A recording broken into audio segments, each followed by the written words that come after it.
பிஸ்மில்லாஹிர் ரஹ்மானிர் ரஹீம். ஹஸ்ரத் அபூபக்கர் சித்திக் ரலியல்லாஹு அன்ஹு இவர்களின் இயற்பெயர் அப்துல்லா என்பதாகும். புனை பெயர் அபூபக்கர் என்பதாகும்.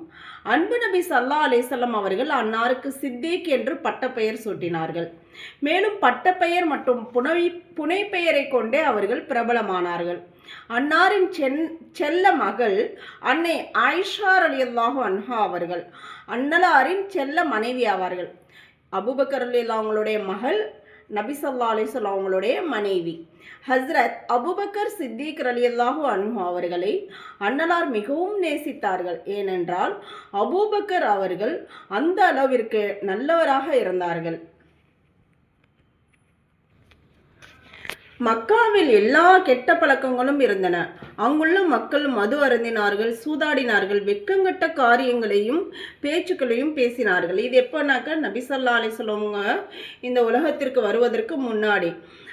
ஆனால் ஹஸ்ரத் அபூபக்கர் அவர்களோ சிறு வயதிலிருந்தே நல்லொழுக்கம் உள்ளவர்களாகவும் உண்மையாளராகவும் இலகிய மனம் கொண்டவராகவும் திகழ்ந்தார்கள். ஏழைகளை, விதவைகளை ஆதரித்தார்கள். இயலாதவர்களுக்கு உதவி செய்தார்கள். ஒவ்வொருவருக்கும் ஏதாவது ஒரு வகையில் ஒத்தாசை செய்வார்கள். சிறு பிராயத்திலிருந்தே நபியவர்களின் தோழமையில் இருந்தார்கள்.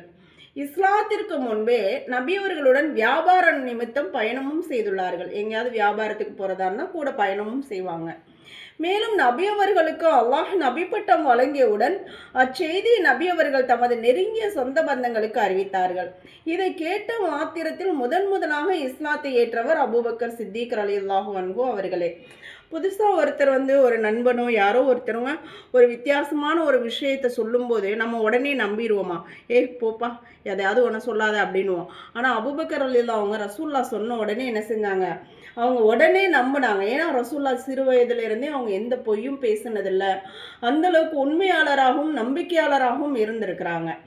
ஹஜரத் அபூபக்கர் சித்திக் ரலியல்லாஹு அன்ஹு அவர்கள் உயர்ந்த குடும்பத்தைச் சேர்ந்தவர்கள். அல்லாஹ் அவர்களுக்கு சகலவிதமான செல்வ பாக்கியங்களையும் வழங்கியிருந்தான்.